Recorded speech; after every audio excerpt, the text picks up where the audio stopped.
कुछ खरीदारी करने बाजार गई थी।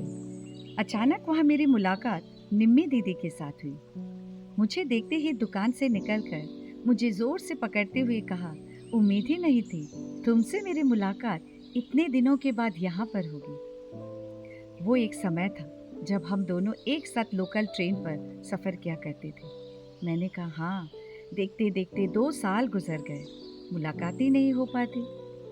ठीक उसी समय स्कूटी पर सवार 2 महिला आकर हमारे सामने रुकी। एक की उम्र कुछ 25-26 के आसपास और दूसरे की 50-55 के बीच की होगी। निम्मी दीदी को देखते ही अधिक उम्र वाली महिला ने मुस्कुरा दिया।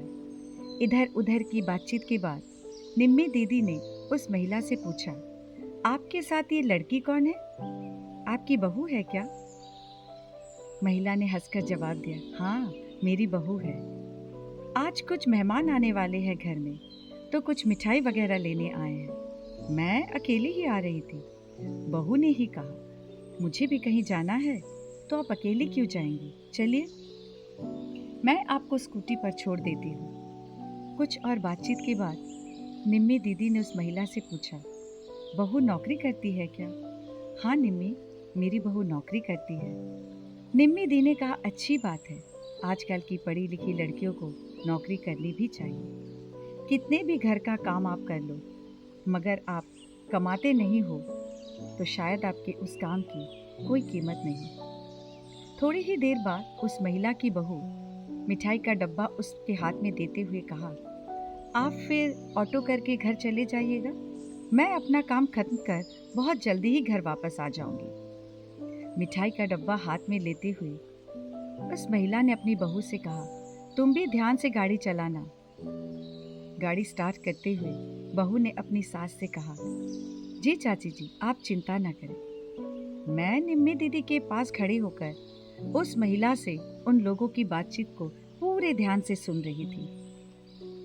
उस महिला के बहू के जाते ही निम्मी दीदी ने उनसे पूछ ही लिया, आपकी बहू आपको चाची जी कहकर पुकारती है?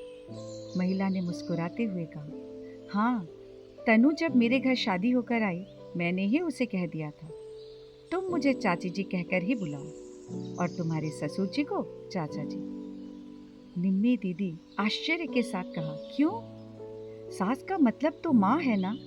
महिला ने मुस्कुराते हुए कहा, नहीं, सास का मतलब माँ नहीं, माँ जैसी है।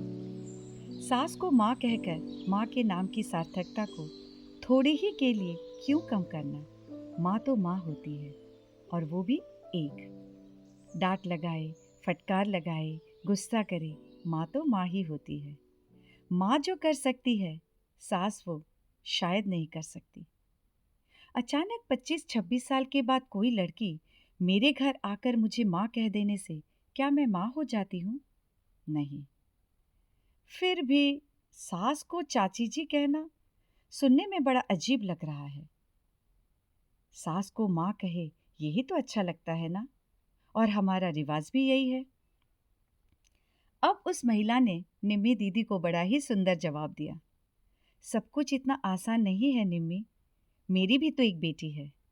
मैं अपनी बेटी के लिए जितना सोचती हूँ, जितना फिक्र करती हूँ, जितना उसके लिए कर पाती हूँ, वो इसलिए क्योंकि वो मेरी बेटी है।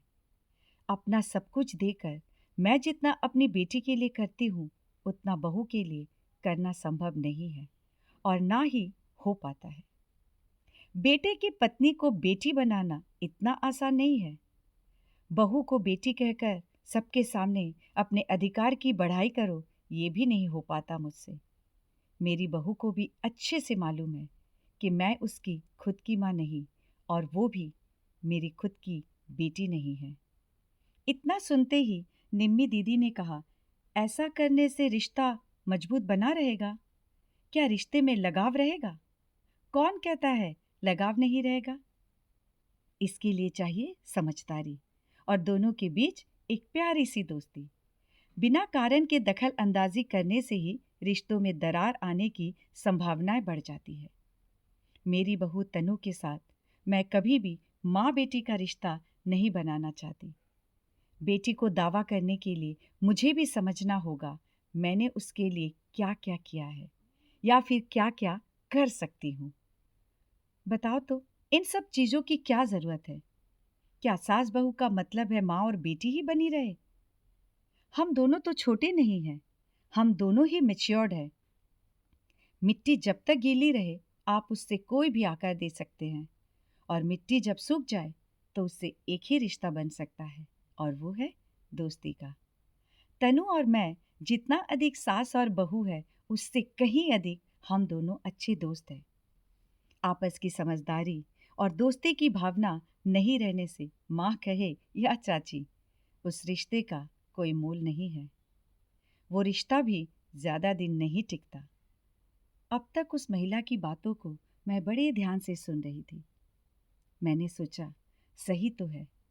रिश्तों को अगर दोस्ती के धागों से बांध दिया जाए तो वो कहीं ज्यादा मजबूत होता है। सास और बहू के इस रिश्ते में कोई प्रतिद्वंदिता नहीं, बल्कि आपसी समझदारी और खूब सारा प्यार मैंने महसूस किया। शायद इसलिए ये रिश्ता इतना मधुर है। रचना सरजीत घोष, वाचन प्रतिमा।